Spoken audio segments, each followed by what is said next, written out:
Welcome to the studio today. We're inviting you here today to talk about Crypto Aid Israel, a new fund by the crypto sector in Israel to help Israel's war efforts and humanitarian aid. Yes, just humanitarian aid. Yeah. Okay. Can you tell me a little bit about the initiative, why you started it, who started it, and when? Yeah. So it's a group of, let's say, leaders and reputable companies in the Web3 space in Israel, mostly in Israel, some of also abroad.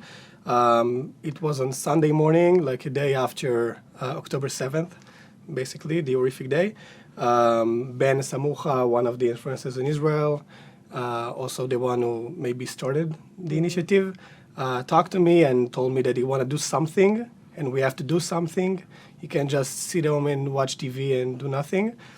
I gave him some tips of like what we can do maybe. He tried to just like maybe talk to some people, get some like what's your skill set, how can you contribute, and basically to figure out what we can do. And immediately he opened the group. I was maybe number 3 or 4 in the group, but a few hours later we had like dozens of people. The next day we had like 300 people in the group. All of them are like amazing people from the Israeli scene. And yeah, so basically that's how it started. We said, okay, we're going to do a fund to help humanitarian aid for the communities in the Gaza envelope, mostly for them, the affected communities. It's pretty incredible the blockchain industry mobilized so quickly, like within a day. You So said. quickly, but also in a very organized manner because it's crypto. When you try to raise, I know, like US dollars, shekels, no one raise an eyebrow. But when you try to raise crypto, there's, especially in Israel, there's a lot of question regarding the path of the money, where the money came from, where the money is going. How can you liquidate the money? Which bank will get the money? Because we don't give crypto to people, we give the money. Right. So we had to figure all of it in like few days.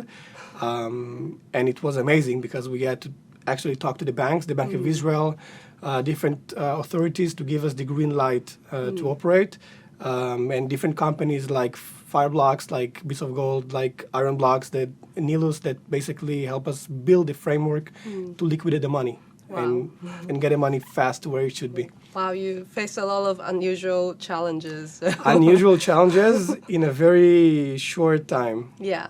So far, we raised 1 million shekel. Wow. And we deployed half of it, 500,000 shekel already, been deployed to the people and in their pockets.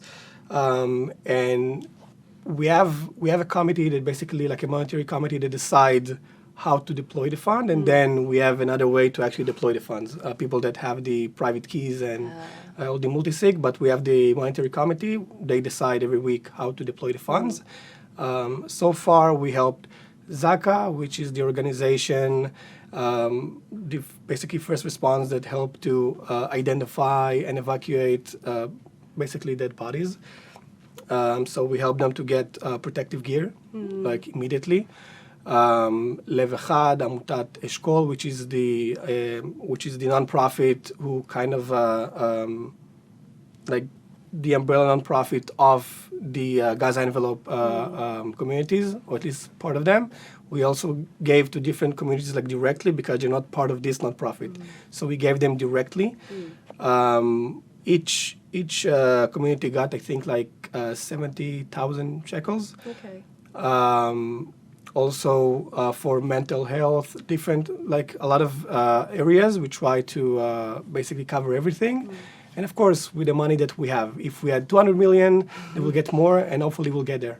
What's your feeling about the response you've got so far from the industry and internationally?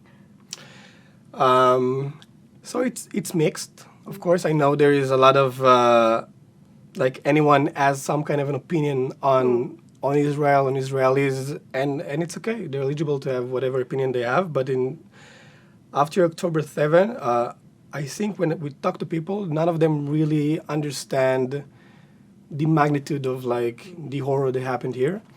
And even when we try to explain to them or even to show them, it's like they're seeing it, but I don't think it's really getting where it should be. So a lot of support from people, but I don't think they really understand what's really happening here. For most of the country, October 7th changed everything. But like you say, maybe people outside of Israel don't have the same experience. Do you mind if I ask you how has this atrocity affected you personally? Yeah, I mean, like I guess most of Israelis on a Saturday morning, I woke up for from the sound of rockets, and basically booms around me, and then I got a phone call from my mom. It was like 7:30 in the morning. She lives in Ashdod, which is also one of the close city to Gaza, and she was like, "You still asleep? There is like a war happening in Israel for like an hour." I'm like, "Wait a second, let me open TV." I open TV. The first image I see, it's a truck with like 4 terrorists on it from Sderot. I'm like, "Wait a second, mom, let me call you and to figure out what's happening." And again, I was a combat soldier, so immediately I'm like, maybe I will call to reserve what's happening. I have friends living in one of in the communities, so immediately I had to call them like, "Hey, are you okay?" And one of them, which is living in Nativ Asara, which is one of the closest area to the northern area of Gaza.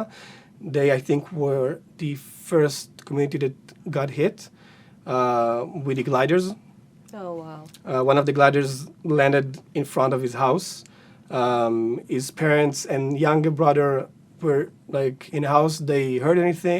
They heard everything. They saw their basically neighbors get murdered and butchered. By sheer luck, they skipped their home. But we were in touch with them the entire time. Like every 20 minutes, 30 minutes, we kind of like pinged them, "Hey, you're still okay? The army came to you?" And they're like, "No, not yet." Eventually, they got evacuated after 16 hours. And we were there, like talking to them by messages, by phone the entire time, hearing that they hear Arabic, they hear the shots.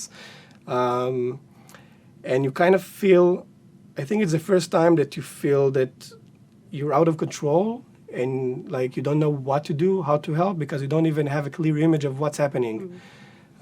For example, I told my friend, "If you're there, like immediately like take my car and come like rescue." It's like, "Yeah, but you should have, like you would have died if you come, because the entire road was like full of terrorists." I'm like, "Yeah, but no one knew."